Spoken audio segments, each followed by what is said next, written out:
فیل پڑھ رہے تھے ابھی تک. اس سے پہلے بتایا تھا کہ کلمہ جو ہوتا ہے اس کی 3 اقسام ہوتی ہیں. ایک اسم ہوتا ہے، ایک فعل ہوتا ہے، ایک حرف ہوتا ہے. یہ تو بتا دیا تھا. اور اسم کی اور فعل کی اور حرف کی ڈیفینیشن بتائی تھی صرف. لیکن جس چیز کو فوکس کیا تھا وہ تھا فعل. گردانیں بنائی ثلاثی مجرد سے، جس کے 3 حروف اصلیہ ہوتے ہیں ان کو پڑھا اور خوب ساری اس کی پریکٹس کی. اور فعل ماضی کی گردان بنائی، فعل مضارع کی گردان بنائی. اس میں معروف بھی بتا دیا اور مجہول بھی بتا دیا، اس کی بھی گردان بنا لی. لیکن تھے سارے وہ فعل، افعال. ان افعال کے اوپر جو اگر کوئی حروف داخل ہوتے ہیں، جیسے حروف جوازم داخل ہوتے ہیں، وہ بھی داخل کر لیے. اور ان کے داخل ہونے سے معنی میں کیا تبدیلی پیدا ہوتی ہے وہ بھی دیکھ لی. لم لگایا فعل مضارع پر، اس نے آخر میں اس کو جزم دیا. لما، لام امر، لائے نہیں، ان شرطیہ. اور کچھ ایسے حروف ہم نے پڑھے جو کہ فعل مضارع پر داخل ہوتے ہیں تو اس کو نصب دے دیتے ہیں، تو وہ بھی کر لیے ہم نے. ان، لن، کئی، اذن. اور ہم نے اس کی کافی ساری کثیر مثالیں قرآن پاک سے آپ لوگوں نے خود مجھے تلاش کر کے بھیجی، میں نے بھی آپ لوگوں کو بھیجی، اور ہم نے خوب اس کی پریکٹس کی. اب وقت آ گیا ہے کہ تھوڑا سا اسم کے بارے میں بھی پڑھ لیں. تعلق اس کا بھی فعل سے ہی ہے. چل رہا ہمارا فعل کا ہی ٹاپک ہے، یعنی ورب کا ہمارا ٹاپک ہے. ضمناً اس میں ایک ایسی بات شامل ہو گئی ہے جس کا اس وقت اس اسٹیج پہ آپ کو پڑھایا جانا ضروری تھا. حالانکہ ہم نے آپ کو ثلاثی مجرد کے 6 ابواب پڑھائے، اور ثلاثی مجرد کے 6 ابواب کے بعد مزید ابواب بھی آپ نے پڑھنے ہیں جو کہ ثلاثی مزید فیہی کہلاتے ہیں. اس سے پہلے کہ ہم ثلاثی مزید فیہی کی طرف جاتے تو ہمیں اس بات کی ضرورت محسوس ہوئی کہ ہم آپ کو ایک یہ چیپٹر پڑھائیں. اس چیپٹر کا نام ہے اسماء مشتقہ، جو آج ہم پڑھیں گے انشاءاللہ عز و جل. تو اللہ تعالیٰ سے دعا ہے کہ اللہ تعالیٰ جو ہے وہ اس کا فہم حاصل کرنے میں آسانی فرمائے اور اسے ہمارے اوپر آسان فرما دے، اور اس کی بہت سارے قرآن پاک سے اپنے کلام سے ہمیں مثالوں تک پہنچا دیں. دیکھیں، مشتق نکلنے کو کہتے ہیں. مشتقہ کا مطلب ہے کہ نکلا ہوا، یعنی کسی ایک لفظ سے دوسرا لفظ جب نکلے کیسے ہوتا ہے وہ. اس کے لیے میں نے اوپر ہیڈنگ تو یہ ڈال دی ہے کہ اسم کی 3 اقسام ہیں.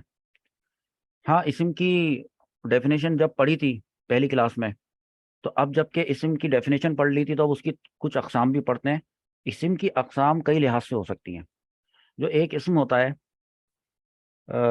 وہ اگر واحد ہو، اکیلے پہ دلالت کرو، واحد ہوتا ہے، یعنی افراد کے تعداد کے اعتبار سے واحد تثنیہ جمع ہوتا ہے. اور اگر ہم اسی اسم کو اس حوالے سے دیکھیں کہ وہ آیا کہ وہ مذکر ہے یا وہ مؤنث ہے، تو ہم کہہ سکتے ہیں کہ پھر اسم کی 2 اقسام ہوتی ہیں. وہ ایک مذکر ہوتا ہے اور ایک مؤنث ہوتا ہے. یہاں تک بات سمجھ میں آئی؟ تو کئی لحاظ سے کسی چیز کی جو ہے نا وہ ٹائپس یا کائنڈ جو ہیں وہ بتائی جاتی ہیں. اسی طرح اسم کی بھی کئی لحاظ سے بتائی جاتی ہیں، اور جس زاویے سے اور جس اینگل سے آج ہم آپ کو بتا رہے ہیں وہ اس حساب سے ہے کہ مشتق ہونے یا نہ ہونے کے اعتبار سے. یعنی یا تو وہ مشتق ہوا ہوگا، ڈیرائیوڈ ہوا ہوگا، وہاں ڈیریویشن کا کانسیپٹ ہوگا یا نہیں ہوگا یا نہیں ہوگا. کیسے؟ وہ یہ ہے کہ اس حساب سے تو اس کی اسم کی 3 اقسام ہیں. ایک کا نام ہے مصدر، ایک کا نام ہے مشتق، اور ایک کا نام ہے جامد. ہاں، ہے یہ تینوں اسم. یہ مصدر بھی اسم ہوتا ہے، مشتق بھی اسم ہوتا ہے، جامد بھی اسم ہوتا ہے. تو دیکھیے مصدر یہ وہ اسم ہے، اب اسم تو کہوں گا اس کو، یہ وہ اسم ہے جس سے دوسرے کلمات بنتے ہیں. تو اس کا مطلب ہے کہ ہم اس سے دوسرے کلمات بنائیں گے، بنتے ہی ہیں تو بنائیں گے بھی. البتہ وہ جو خود ہوتا ہے مصدر، وہ خود کسی سے نہیں بنا ہوتا. جیسے کہ دربن ہے، تو فرسٹ ٹائم آپ نے دیکھا ہے ایسا ورڈ. ابھی تک کے جتنے لیسنس آئے اس میں آپ نے دیکھا ہے دربن. تو دربن سے آپ نے بنایا تھا دربا یضربو، پھر دربا کی آپ نے پوری گردان بنا دی تھی. دربن سے آپ نے اس کے حروف اصلیہ ضاد، را اور با حاصل کیے تھے. تو دربن سے بنا تھا دربا، اور پھر دربا سے بنا تھا یضربو. ایسے ہوا تھا، ٹھیک ہے. لیکن دربن خود کہاں سے بنا تھا؟ تو وہ پہلے سے بنا ہوا تھا. کسی بھی لینگویج کے اندر ووکابلری ہوتی ہے، پہلے سے موجود ہوتی ہے، ٹھیک ہے. اور بعد میں کچھ جو آپ لوگ ابھی پڑھ رہے ہیں تصریف، صرف، اس پہ بعد میں اپلائی ہوتا ہے. اس کی فارمز بنتی ہیں، first form, second form, third form بنتی ہیں، ڈفرینٹ کیٹیگریز بن جاتی ہیں جو کہ آپ بنا رہے ہیں. اصل مقصد ہی آپ صرف کا یہی ہے کہ آپ اس کو ایک ورڈ سے دوسرا ورڈ بنانا سیکھتے ہیں. ایک بات تو یہ ہو گئی مصدر. اچھا، مصدر کی پہچان کیا ہوتی ہے؟ دربن کا مطلب ہوتا ہے مارنا. اگر میں کہوں دربا یضربو کا مطلب بتائیں تو دربا کا مطلب تھا مارا اسے ایک مرد نے ماضی میں، یضربو کا مطلب تھا مارتا ہے وہ ایک مرد حال میں، اور یضربو کا ایک اور مطلب تھا کہ مارے گا وہ ایک مرد یعنی ان فیوچر. تو ان تینوں باتوں میں، دربا میں اور یضربو میں، دو باتوں میں تین معانی شامل تھے، ماضی، حال اور مستقبل. لیکن جب آپ بات کرتے ہیں مصدر کی، یہ جو آپ کے سامنے یہ والا کالم ہے مصدر، اس میں ہے دربن، اس کا مطلب ہوتا ہے مارنا. اس کی پہچان یہ ہے کہ اس کے آخر پہ نون الف زبر نہ آ رہا ہے. مارنا، کھانا، پینا، سونا، سیکھنا، سکھانا وغیرہ وغیرہ، اس سے آپ کو یہ پہچان ہو جاتی ہے. وزن اس کے بھی ہوتے ہیں جی، اور مختلف اس کے اوزان آتے ہیں، وہ آپ کو وقتاً فوقتاً ملتے چلے جائیں گے.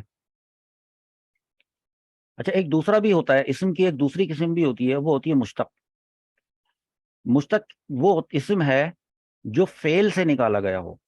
ٹھیک ہے، فعل سے جو نکالا گیا ہو، دراصل یہی تو آج کا ہمارا سبق ہے کہ فعل، پہلے آپ نے فعل کو کافی سارے پڑھ لیے، آپ نے فعل کی بہت ساری گردانیں بنا لی. وہ جو فعل آپ اسٹڈی کرتے آئے تھے، اب اس فعل سے کچھ اور مزید فائدے بھی ہم نے حاصل کرنے ہیں، اس فعل سے مزید کچھ اور بھی بنانا ہے. فعل سے پہلے فعل بناتے تھے، اب فعل سے بنائیں گے اسم، اور وہ بھی ایک قسم کے نہیں ہوں گے، 6 قسم کے ہوں گے. یہاں میں نے 6 ٹائپس اس کی مینشن کر دی ہیں. چلیں اس کو تو ابھی کرتے ہیں. تیسری قسم جو ہوتی ہے وہ جامد. یہ جامد بھی اسم ہوتا ہے، اور جامد کی اور مصدر کی پہلے یہ دو بات سمجھ لیں کہ مصدر کسی سے نہیں بنا ہوتا، تو جامد بھی کسی سے نہیں بنا ہوتا. لیکن مصدر سے تو مزید بھی بنتے ہیں نا، لیکن جامد سے نہیں بنتے. یہ اتنا سا فرق ہے. لکھا ہوا ہے کہ وہ اسم جو نہ خود کسی سے بنا ہو اور نہ اس سے دوسرے کلمات بنتے ہوں، ایسے اسم کو جامد کہتے ہیں. جیسے رجل، رجل کا مطلب آدمی، تو اب رجل سے اور مزید کچھ نہیں بنتا. جب اگر رجل کی تثنیہ یا جمع بنائیں گے تو اس کا مطلب اشتقاق نہیں ہوگا، ڈیریویشن نہیں ہوگا وہ. تو لہذا ہمارے پاس 3 اقسام آئی ہیں. تو ایک جو قسم ہے وہ مصدر ہے، ایک مشتق ہے، ایک جامد ہے. اور ہمارا جو کنسرن ہے آج کی کلاس میں وہ یہ والا ہے مشتق. تو اسم مشتق، تو اسم کی جمع ہو گئی اسما، تو ہم نے کہہ دیا ہے کہ اسماء مشتقہ. اب اس کی مصدر کی دیکھیں، میں نے کوئی ٹائپس آپ کو نیچے نہیں بتائی ہیں. آپ یہاں پہ آ جائیں، جامد کی بھی آپ کو کوئی ٹائپس نہیں بتائی ہیں. ہاں، مشتق کی میں نے ایک ایرو بنا کر یہ 6 ٹائپس آپ کو دکھا دی ہیں.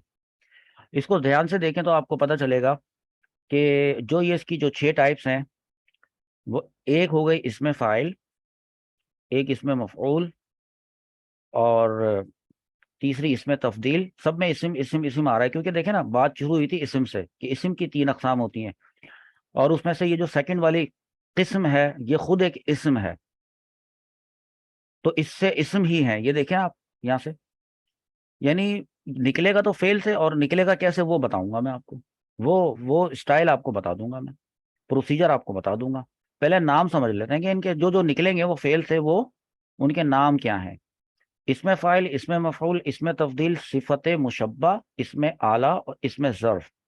ہاں اور بھی بنتے ہیں، صرف یہ 6 ہی نہیں ہوتے، لیکن فی الحال آج کے لیے اتنا کافی ہے جی. بگنرز کے لیے فی الحال اتنا کافی ہے. مزید جو کچھ اسماء مشتقہ ہوتے ہیں وہ پھر کبھی بتائیں گے. تو دیکھیے، جیسے مثال کے طور پہ اسم فاعل، نیچے جو میں نے لکھا ہے اور یہ جو اوپر لکھا ہے، ان دونوں میں فرق ہے. یہاں پر اوپر میں نے اردو میں لکھا ہے، نیچے میں نے انگلش میں لکھا ہے، وہ سوری عربک میں لکھا ہے. لیکن عربک میں جو لکھا ہے میں نے، یہ فاعل، مفعول، افعل، فعیل، مفعل، مفعال، مفعل، مفعل. اس سے پریشان ہونے کی ضرورت نہیں ہے کہ یہ اتنا سارا پتہ نہیں ہے کیا لکھ دیا، اتنے مشکل الفاظ، ایسا کچھ بھی نہیں ہے، یہ بہت آسان ہے. فاعل کا مطلب ہے کہ وزن ہونا چاہیے اس کا، فاعل کے وزن پہ. جیسے میں نے آپ کو ایک فعل بتایا، میں کہہ رہا ہوں نا فعل سے نکالا گیا. اب میں آپ کو ایک فعل بتاتا ہوں، نصارہ. نون صاد را اس کے حروف اصلیہ ہوئے نا، نصارہ، نصارہ ینصرو آپ نے پڑھا تھا. تو آپ فعل سے نکالیں، نیچے آئیں، سب سے پہلے اس میں فاعل نکالیں. نصارہ سے جب آپ اس میں فاعل نکالیں گے تو نون صاد اور را کا استعمال کریں گے. نون صاد اور را کو جب آپ استعمال کریں گے تو اس فا کی جگہ پہ نون لگا دیں گے. الف تو ایسا ہی رہے گا، تو نون الف زبر نا ہو جائے گا. اور اس کے بعد آئین کی جگہ پہ سواد لگائیں گے. نصارہ تھا نا، سواد تھا سیکنڈ، اور لام کی جگہ پہ را لگا دیں گے. بن جائے گا ناصرن. یہ بات سمجھ میں آئی؟ ناصرن یہ بنا ہے نصارہ سے. اوکے. ہاں، اس کا مطلب کیا ہوتا ہے یہ ابھی مطلب بتاتا ہوں. اس کا مطلب ہوتا ہے کرنے والا.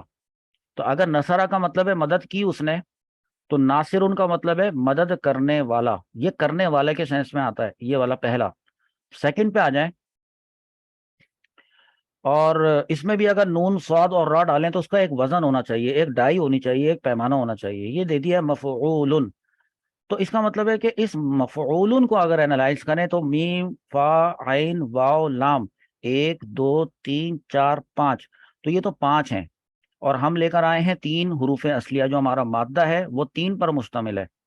اس میں سے ہم نون کو کہاں پر لگائیں گے، سواد کو کہاں پر لگائیں گے، اور را کو کہاں پر لگائیں گے، یہ آپ کا کام ہے. ظاہر سی بات ہے میم کو ریپلیس نہیں کریں گے آپ، کیونکہ یہ میم تو مفعول سے خود آیا ہے. فا کلمہ، عین کلمہ، لام کلمہ. فا، عین، لام، اس کی جگہ کو ریپلیس کر دیں گے. میم کو اپنی جگہ پر رکھیں گے، اور اس کے بعد اس کو لکھ کے بھی بتانا چاہیے. جیسے میم کو اسی جگہ پر رکھتے ہیں، اور میم پر زبر ہے، آپ میم پہ زبر بھی رکھ لیں. فا کلمے کی جگہ پہ لگائیں نون، وہاں پر فا کلمے پہ جزم تھا، آپ بھی لگا دیں جزم. عین کلمے کی جگہ پہ لگا دیں سواد، اس پر پیش تھا، آپ بھی پیش لگا دیں. اس کے بعد یہاں پر ایک واو آ رہا ہے، تو واو تو ایز اٹ از واو اتار لیں. جیسے اوپر سے اکویشن سے نیچے ویلیوز اتار رہے ہوتے ہیں، اسی طرح اسی کو واو کا ایز اٹ از نیچے اتار لیں. اور ایز اٹ از کا مطلب ہے کہ اس پہ جزم تھا، اس پہ بھی جزم لگائیں، لگا دیا. اور اب لام کی جگہ پہ جو ہمارے پاس جو حروف اصلیہ ہیں اس میں لام کی جگہ پہ را ہے، را، تو ہم نے را لگا دیا. اس پہ چونکہ تشدید تھی تو ہم نے تشدید لگائی، تو ہمیں مفعول کے وزن پہ بنا منصورن. یہ منصورن جو ہے یہ وہ آبجیکٹ ہے جس پہ وہ فعل کیا گیا، یعنی کیا گیا. اب وہ فعل ہے کیا؟ اب نون صاد را کو اگر ڈکشنری میں دیکھیں گے تو اس کا مطلب مدد کرنا ہوتا ہے. تو منصورن کا مطلب ہے کہ وہ شخص جس کی کہ مدد کی گئی. تو اسی طریقے سے یہاں پر اگر میں لکھ کے دکھاتا ناصرن اس وزن پہ ہی، یہ تو بہت آسان ہے. اس کا مطلب آپ کو پتہ ہے کرنے والا، تو اس کا مطلب ہوا مدد کرنے والا. یہ بات آپ کو یہاں پر بتانی مقصود تھی. تو اس کا جب آپ ویڈیو دیکھ رہے ہوں تو یہاں تک کی اسکرین کا تو اسکرین شاٹ آپ لے لیجئے گا، ابھی بھی لے لیں کوئی، تو گروپ میں بھیج دیجیے گا، کیونکہ اب ہم تھوڑی سی اسکرین کو چینج کریں گے. تو کیوں نہ پہلے ہم اس میں فاعل، اس میں مفعول، اس میں تبدیل، صفت مشبہ اور اس میں اعلی اور اس میں ظرف کے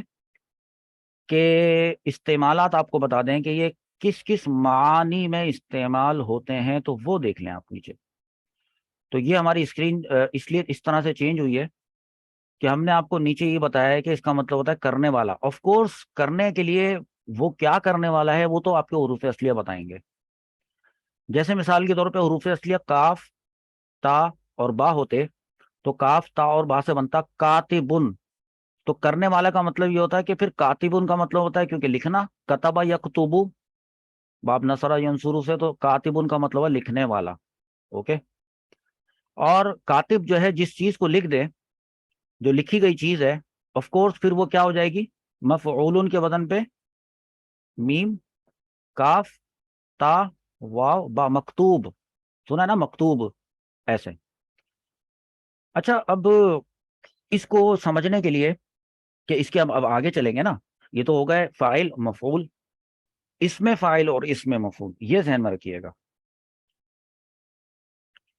ایک چیز اور ہے اس میں تفضیل، ڈگری بتانے کے لیے. ڈگری، اور ڈگری بھی کون سی؟ Superlative degree. وہ کیسے ہوتی ہے؟ مثال کے طور پر میں آپ کو کچھ حروف اصلیہ دے دوں، کون سے والے؟ میں آپ کو کہوں کہ میں آپ کو دے رہا ہوں کاف، با اور را، اور میں آپ سے کہتا ہوں کہ اس کو اس وزن پہ ڈالیں، افعلو کے وزن پہ، تو آپ کیا بنائیں گے؟ بتائیں کوئی. اکبرو.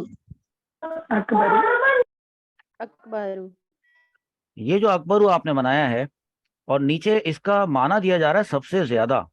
سب سے زیادہ کا مطلب اس کی آخری حد سپرلیٹو ڈگری، اس کے بعد کوئی ڈگری نہیں ہوتی. مطلب یہ ہوا ہم کہتے ہیں اللہ اکبرو، اللہ اکبر کہتے ہیں نا، تو اصل میں وہ اکبرو ہوتا ہے. وہ آخر میں جزم وقف کرتے ہیں، اللہ اکبر کہتے ہیں.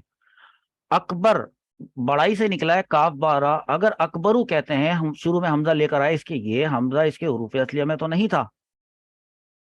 ہاں کاف با اور را اس کے حروف اصلیہ میں تھے. اوکے، تو اکبرو کا مطلب یہ ہوا سب سے بڑا.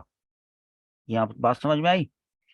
اچھا، اسی طریقے سے اگر میں آپ کو حروف اصلیہ دے دوں اور وہ حروف اصلیہ ہوں سین میم عین، اور میں آپ سے کہوں کہ اس کا مجھے ایسا معنی بتائیں جس میں کیا پایا جا رہا ہو؟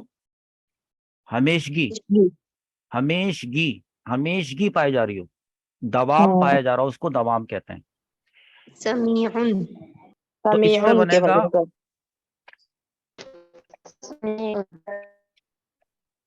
سمیعن.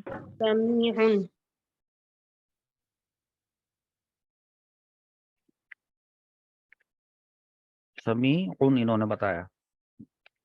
اب میں اگر اس کا ترجمہ پوچھوں تو ترجمہ کیا ہوگا؟ سب سے زیادہ سننے والا. ہمیشہ سننے والا. یعنی اس کا مطلب ہوا کہ ہمیشہ سننے والا. تو ہم اللہ تعالیٰ کو کہتے ہیں اللہ تعالیٰ جو ہے وہ سمیع ہے. ورنہ اگر ہم سامع اس کا ناصرون کے وزن پہ بناتے تو بنتا سامعون. سامع، سامع کہتے ہیں سننے والے کو، لیکن جب سامعون سے آپ سمیعون بنائیں گے تو مطلب کچھ اور ہو جائے گا. یہ بات سمجھ میں آ رہی ہے؟ اس کا مطلب پھر کچھ اور ہو جائے گا.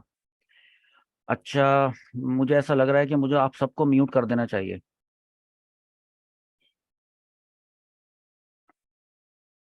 ایک اور چیز ہوتی ہے اس میں آلہ.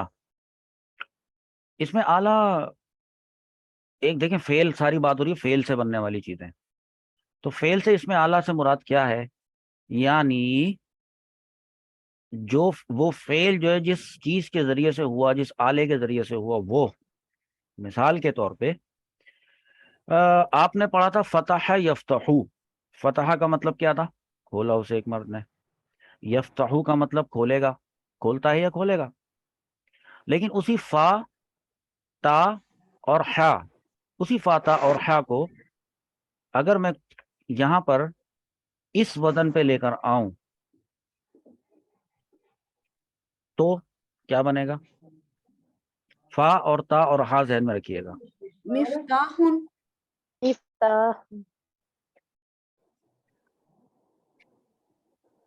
یہ ہوا مفتاحن. ہاں یہ بات الگ ہے کہ میں نے دو اوزان دیے ہیں اور ان دو میں سے میں نے آپ کو ایک والا وزن بتایا ہے. مفتاحن کا مطلب کیا ہوگا؟ ترجمہ کیا بنا ہے اس کا مفتاحن کا؟ کھولنے کا آلہ. کھولنے. اور کھولنے کا ورڈ کہاں سے آیا ہے؟ اس فا تا جی سر، ہا، فتح سے آئے. فتح سے. فتح سے. تو ابھی جو ہم نے آپ کو یہ والی بات بتائی تھی کہ مشتق اس کو کہتے ہیں وہ اسم جو فعل سے نکالا گیا ہو. تو کہ یہ مفتاح جو ہے وہ کون سے فعل سے نکالا ہے آپ نے؟ فتح سے سر. اوکے، ایک بات یہ ہو گئی. اب ہم ایک اور چلیں، ایک مثال اور لے لیتے ہیں. اگر میں نے یہاں پہ آپ کو لکھوایا ہوتا کہ کاف تا اور با سے، چلیں یوں لکھوا دیتے ہیں. آپ کو لکھواتے ہیں کاتب. ایک ہوتا ہے کاتب. کاتب کا مطلب کیا ہوتا ہے؟ لکھنے والا. ٹھیک ہے، یہ لکھنے والا انہوں نے بتایا. تو پھر اس کا اس میں مفعول کیا بنے گا؟ مکتوبن. مکتوبن.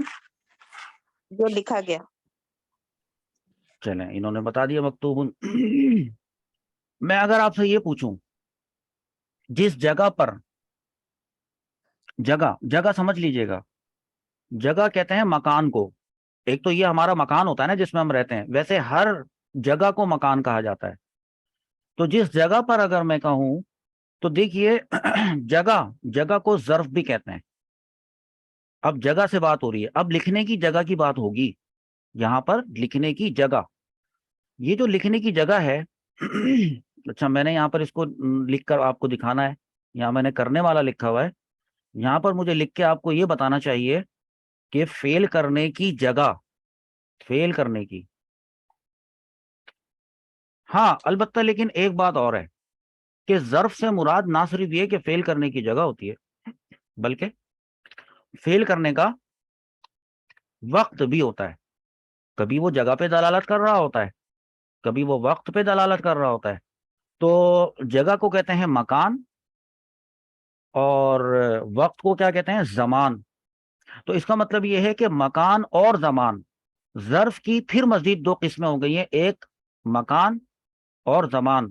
تو میں اس جگہ کو یہاں پر لکھوں مکان اور وقت کو لکھ دوں کیا؟ زمان. تو میں نے لکھ دیا. یہاں سے آپ کو بات سمجھ میں آ گئی. اب اگر میں کہوں کہ وہ جو کاتب تھا، لکھنے والا، اس نے لکھا جو ہے وہ چیز ہے تو ہے مکتوب. کاتب نے کیا لکھا ہے؟ جو لکھا ہے وہ چیز کیا ہے؟ مکتوب. لیکن اگر میں یہاں پر یہ والا وزن لے کر آؤں، دیکھیں یہ والا مفعلن، تو میں کیا ورڈ بناؤں گا؟ مکتبن. یہ مکتب کا جو مکتب بن رہا ہے، یہ آپ نے پہلے کبھی سنا؟ مکتب. جی سر. تو لہٰذا یہ کاتبہ سے نکلا. مکتب جو ہوتا ہے ہمارا، فرض کریں کہ ہمارے سامنے جو اس وقت ڈیسک ہے جس پہ ہم رکھ کے لکھ رہے ہیں، تو یہ بتائیے کہ یہ کوئی مکان ہے یا یہ کوئی زمان ہے؟ مکان ہے. اوکے، تو یہ ایک مکان ہو گیا. میں نے آپ کو کچھ نہ کچھ یہاں پر مثالیں دے دی ہیں. مفتاحن کو میں یہ کہہ سکتا ہوں، اگر میں مفتاحن کا ترجمہ لکھنا چاہوں تو میں یہاں پہ یہ لکھ سکتا ہوں چابی. جی سر لکھ سکتے ہیں. ٹھیک ہے. یہاں تک آپ کو یہ میں نے یوں لکھا چابی تاکہ آپ کو آلہ پتہ چل جائے، ٹول یہ پتہ چل جائے. اور یہاں پر مکان اس لیے لکھا تاکہ آپ کو جگہ کا پتہ چل جائے، زمان اس لیے لکھا تاکہ آپ کو وقت کا پتہ چل جائے. تو ہمارا جو یہ والا لیسن تھا، اس لیسن کا جو ہمارا جو ٹارگیٹ تھا وہ ٹارگیٹ اچیو ہو گیا الحمدللہ. اور ہم نے آپ کو یہ سمجھا دیا کہ نصرہ ینصرو سے ناصر نکلتا ہے، منصور بھی نکلتا ہے. اور اسی طرح سین مین عین سمع یسمعو تھا، اس سمع یسمعو سے ہم نے ایک ورڈ نکالا ہے، وہ سمیعن ہے. اور وہ جو ورڈ ہے وہ خود ایک اسم ہے. ہاں اس کا نام ہوتا ہے صفت مشبہ. ہاں تو یہ ٹرمینولوجیز تھوڑی بہت آپ یاد کر لیں. اسی طرح فضیلت سے جو ہے وہ تفضیل نکلا ہے. اور اکبر آیا، کبیر بھی آپ نے سنا ہوگا. لیکن اگر کاف اور با اور را سے اگر میں بناؤں کبیر، تو کبیر کا مطلب کیا ہوگا؟ وہ ہوگا صفت مشبہ. اور کبیر سے مراد ہوگی بڑا. تو ہے کبیر کا مطلب بڑا، تو اکبر کا مطلب بھی ہے، لیکن اکبر کا مطلب ہے سب سے بڑا، اور کبیر کا مطلب ہے ایسا بڑا جو کہ ہمیشہ ہی بڑا ہو، ہمیشگی اور دوام اس میں چاہیے ہوگی، تو وہ ہمیشہ بڑا ہو. یہ والی بات آپ نے اپنے ذہن کے اندر رکھنی ہے. اب ہم جو ہمارا جو اپنا اب جو اگلا ہمارا جو ٹارگیٹ ہے، اللہ پاک اس کو اس میں آسانی فرمائے. ہم کیا کریں گے کہ فاعلن کے وزن پر قرآن پاک میں آنے والی مثالیں دیکھیں گے، آپ کو دکھائیں گے، قرآن سے ہی ساتھ دکھائیں گے. مفعول جی بولیں. میں سوری فار انٹرپٹ، یہ جو آپ نے آلہ کا بتایا ہے، تو چلتے ہیں ہم پھر قرآن پاک سے، اس میں فائل بھی نکالتے ہیں، قرآن پاک سے بہت سارے اس میں مفعول بھی نکالتے ہیں، قرآن پاک سے انشاءاللہ اس میں تبدیل بھی نکالیں گے اگلے سیشن میں. اب جو ہماری جو نیکسٹ ریکارڈنگ ہوگی اس میں ہم صفت مشبہ بھی کریں گے. اور انشاءاللہ عز و جل اللہ تعالیٰ اگر ہم پہ کرم فرمائے، اس میں اعلیٰ ہم قرآن پاک سے نکالیں، اس میں ظرف ہم قرآن پاک سے آپ کو نکالیں، اس کا وزن بتائیں کہ آیا کہ وہ مفعول پر ہے یا مفعول پر ہے یا مفعول پر ہے یا مفعل پر ہے. دیکھیں نا، مفعل ابھی میں نے آپ کو نہیں بتایا. اگر میں آپ کو بتاؤں مکتب کس کے وزن پر ہے؟ مفعال کے وزن پر ہے. لیکن اگر میں آپ سے کہوں کہ مشرق